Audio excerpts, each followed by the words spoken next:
Okay, so good morning. Thank you for being here. Just wanted you to share that you are now in the interview section.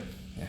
I just want to say congratulations for reaching this stage, and not everyone can reach this stage. Yeah. Hello, sir. So, Thank you. okay, Sir. this is Mr. Pande Made Indra. Yes, sir.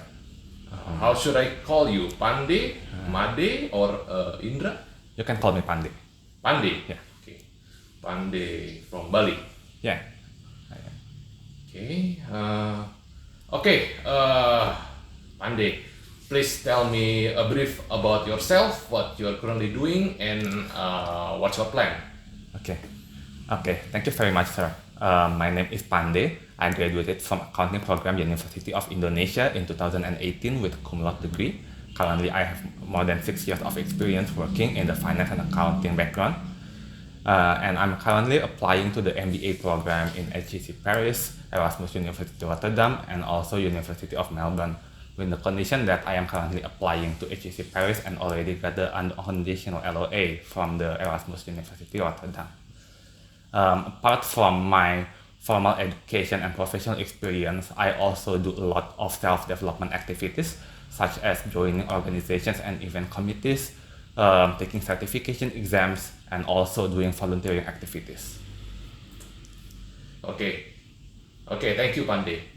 Uh, so I've seen here that you have quite a strong points. Okay.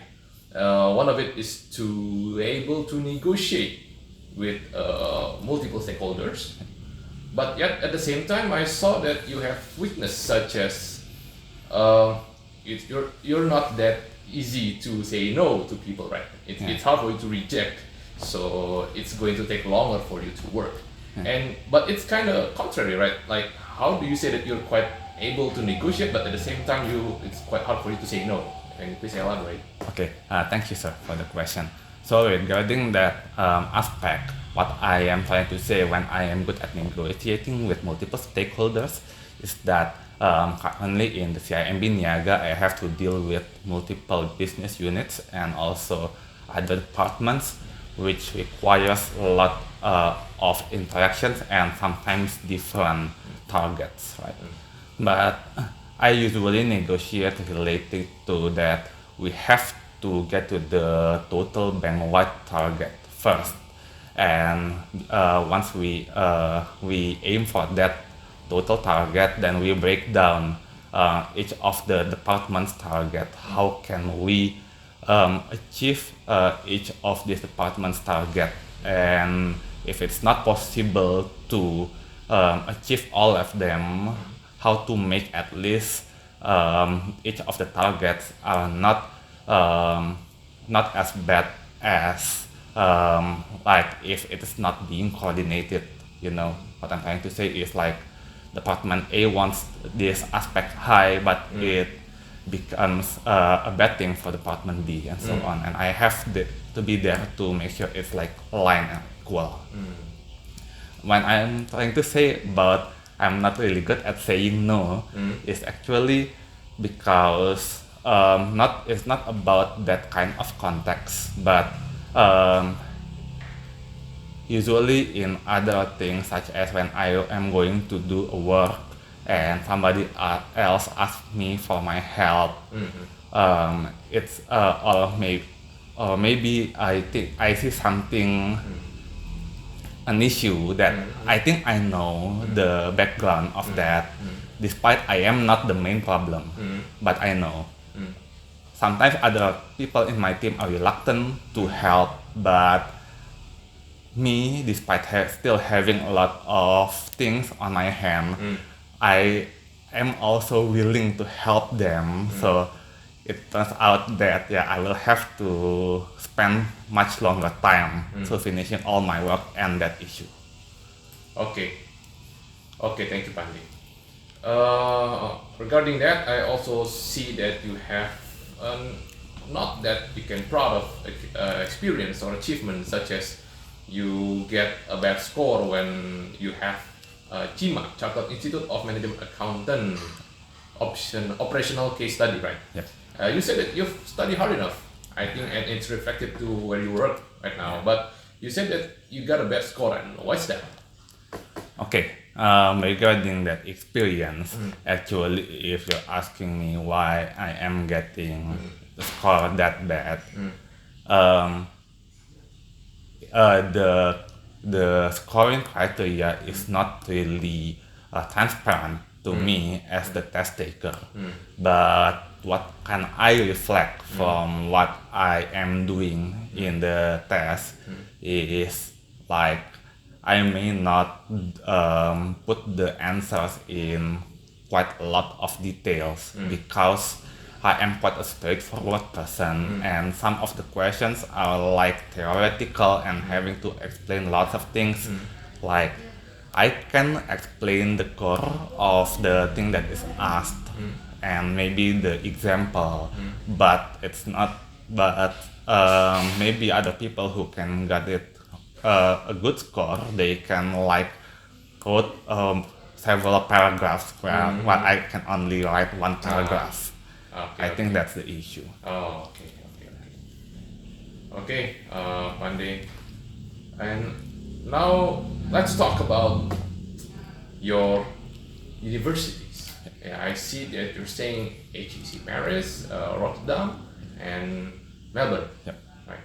So these three are quite different, I believe, because of course the countries are different, and it's good to you that you have unconditional LOA, right? Yep. From Erasmus. Yeah.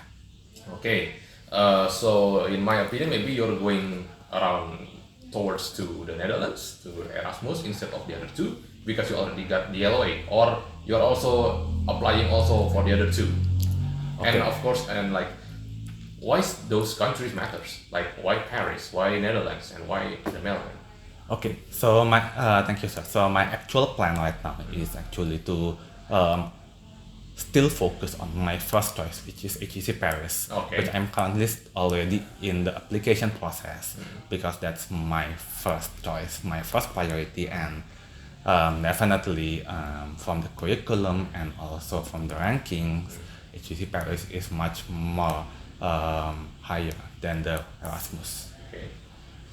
And if you ask me why did I choose those universities in those different countries, basically because I am aiming for the best university, which have the curriculum that I needed, which is curriculum that focuses on the practical side, case studies, doing projects, and directly contributing to the companies, which can actually improve my real practical skills instead of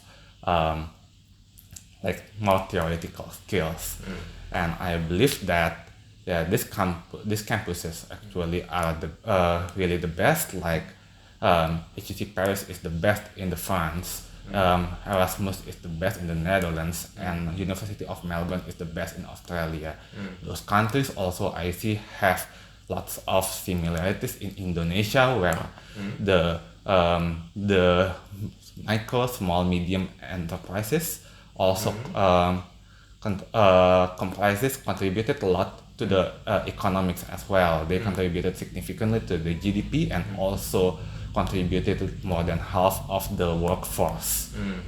And that's what I am planning to do in Indonesia, which is to empower the MSMEs by implementing solutions to them. So I think this is like a very good choice of campus and country. Okay. So you're also saying that the MSMEs, right, and which is it's relevant to your past study. Right? You said that you're going to be a management consultant, focusing on the empowerment of MSMEs. You're also saying that you're going to build a consulting office, and how are you going to do that? Okay, so after I finish my study, or to be exact, before I finish my study, I am going to reconnect with several of my colleagues who work in a program in the SOEs and ministries. For the SOEs, it's called PKBL, which is Program Kemitraan and Bina Lingkungan, and in the SOE, it's called BLU, or Badan Layanan Umum. Okay. Those programs give microfinancing to the MSMEs around their operation areas, such as for the like I know a person in the PKBL Perhutani, which is Padian. They give forever financing related to the MSMEs around their area, and also from PKBL Bukit Asam, which is Payusril, also giving MSME microfinancing in the South Sumatra area, and also from Ministry of Fisheries, who give microfinancing to the fishermen. But unfortunately, those kinds of programs have significantly higher non-performing ratios compared to the conventional banks. And therefore, I saw that this kind of programs may not work significantly because the MSMEs, despite having the money, they cannot use the money properly. And I am planning to coordinate with these programs to help the MSMEs under them, so that I can give direct advice, give them direct assistance to make them have better financial recording and reporting, have better business acumen, and make better decision making, so that their products can actually compete in the market. They can get better revenue and they can repay the loan. I think that's what I'm going to start with. Okay, so you're also saying that I agree with you that MSMEs fundamental problems is they cannot differentiate what's their personal cash and which one's company's cash. But what I'm still doesn't get from you is that how can you learning MBAs from Paris, from Netherlands, and from the Melbourne can directly contribute to understanding with them, because I believe that that the MSMEs in Indonesia and MSMEs in Paris, they have different nature, right? And why does it relevant? Okay. Thank you for the question, sir. Yeah. So the first thing that I understand from being a consultant is actually like different companies and in different environment have different characteristics, and therefore what my experience in doing the MBA, not specifically learning how to solve MSME's problem. That not only like that, but also analyzing the macroeconomic factors and environments around the MSMEs as well, and also trying to know how the people there and the characteristics and so on. So it's like the assessment, my experience of doing the assessment regarding the environment, the company, and the people, which is going to be beneficial for me when I came back to Indonesia.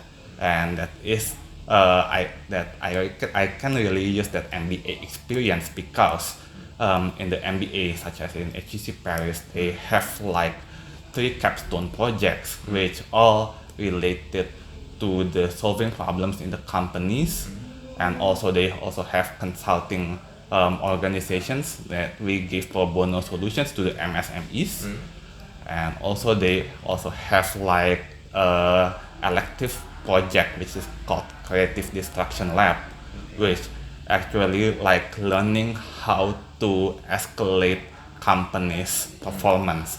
So those are the real experience thing that I can learn to implement in Indonesia. Okay, so of course that you've elaborated much of it, and how do you manage to connect with your other colleagues? Like, are they all currently